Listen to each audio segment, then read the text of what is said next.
comment about having to protect myself when it related to a significant device. And I won't say it on this show. Well, no, you should say it because you did make the comment. No, first of all, I did not make it right then and there. First My husband, I kept saying, I'm a grown-ass shut up, woman. Pinky. No, you did not. Quiet. You did not say that. No, you didn't, because you was too busy being a mute at that table because you was scared to talk. That is not the truth. Well, see, and that's the problem. So, but I never said I sent you the project. But when I asked you to follow the protocol, because I am a part of a union, you didn't do it. So I'm not going to come and audition. I do independent. Phaedra and Pinky revisit the controversy surrounding the meat rumor, with Phaedra explaining how she came to believe Pinky was eating meat and eventually apologizing for spreading the information.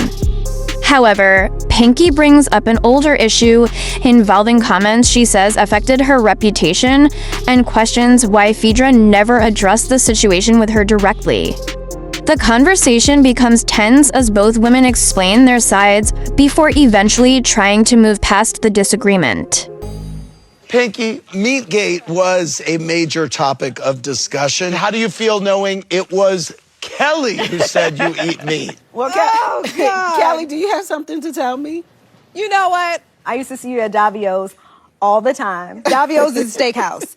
But I did not realize that until actually going out to lunch with Pinky, that she has her own personalized menu at Davio's, and it had nothing to do with meat. So, Pinky, I love you. I also want to tell you that I apologize for spreading the rumor of you ate meat.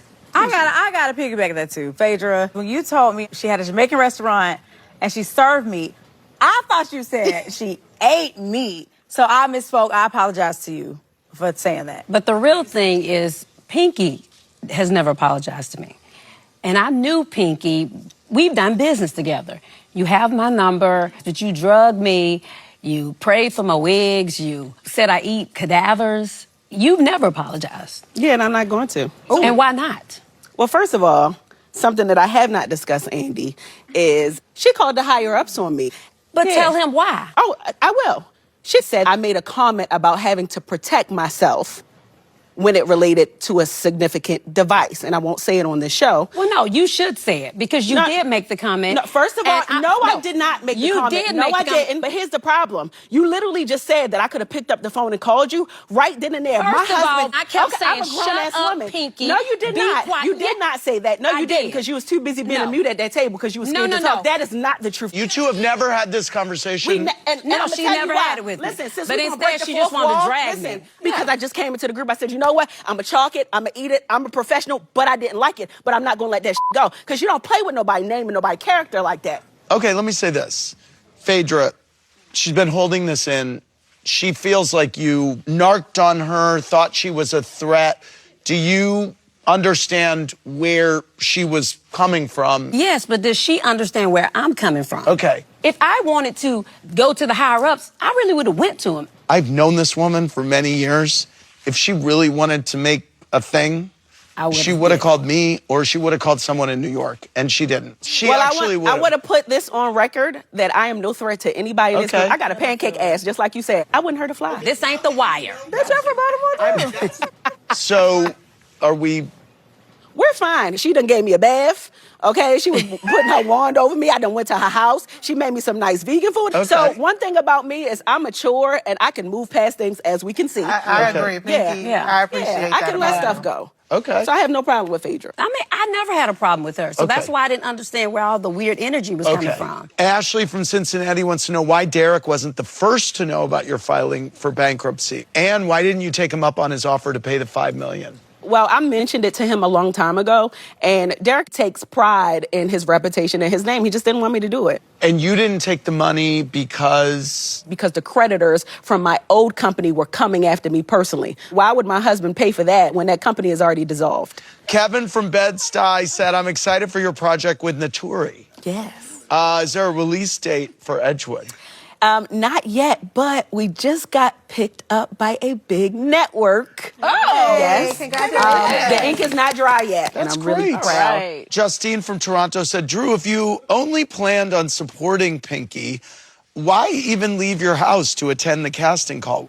Oh, well, because I told Pinky I would come, and I did take that leap to show up for you. Well, why you call my casting call a cattle call? You belittled my project. It's called a cattle call. Yes, it's a term. Look at Angela back You gonna stop now? We gonna be nice? I'm gonna be nice. I'm sorry. I did.